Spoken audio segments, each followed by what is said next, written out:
So I'd like to spend a little bit of time going through some of the benefits and some of the criticisms of the conceptual framework.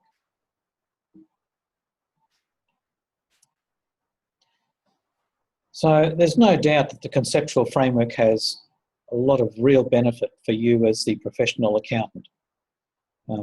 There is some clear guidance provided to accountants. It offers a lot of consistency. And for better or for worse, that it offers answers to the how and why questions that you might have when you're preparing financial reports. And so it makes the process of setting standards and also producing financial reports much more economical. Without that, you could imagine the additional effort at the firm level and at the national standard level to ensure consistency in financial reports. So the conceptual framework provides that consistency. It may not be perfect. It may have issues, but it provides a consistency and a clear focus for financial reports.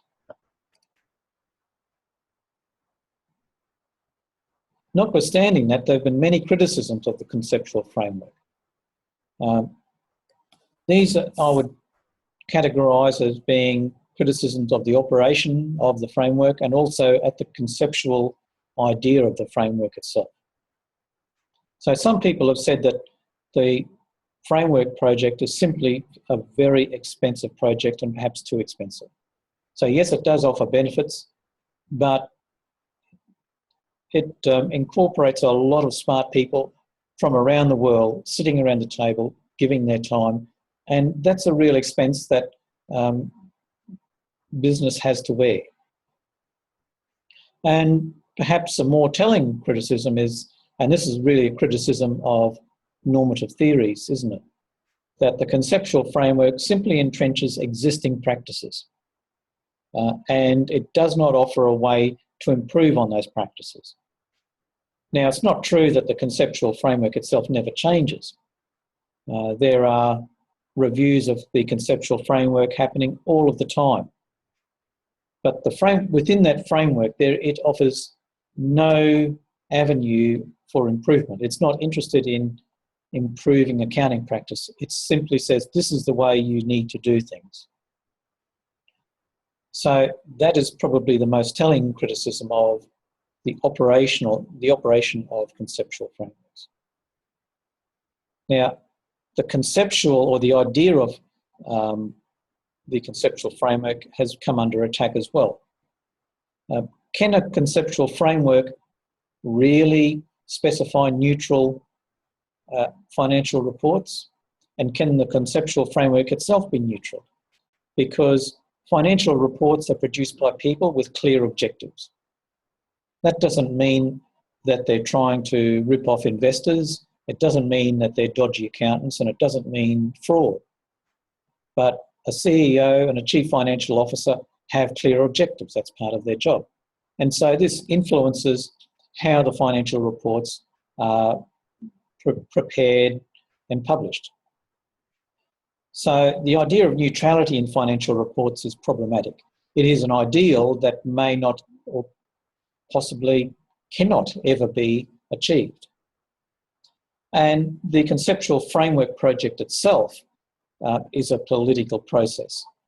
So this is a key part of the attacks on the conceptual framework project. It's a political process. It's there to achieve an objective all on its own, outside of the objective of financial reporting. And another criticism, which I think can be unfair.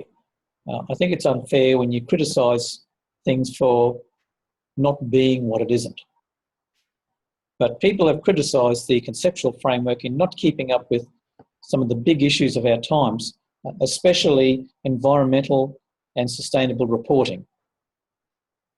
So these are big ideas that are really current in the business world now, and accounting really struggles to offer ways of reporting on them. And the conceptual framework, to be honest, does not help. So the conceptual framework does offer an all-world economic view of business, and that is largely entrenched in the very concepts that it puts forward. So is it possible for accounting to be better or offer more solutions in environmental and sustainable reporting? I don't know, but if it has an answer, then it should be reflected in the conceptual frameworks. Also, the politics of the conceptual framework, it really entrenches the influence of the IASB in global business. And so people have criticised it for having that effect. And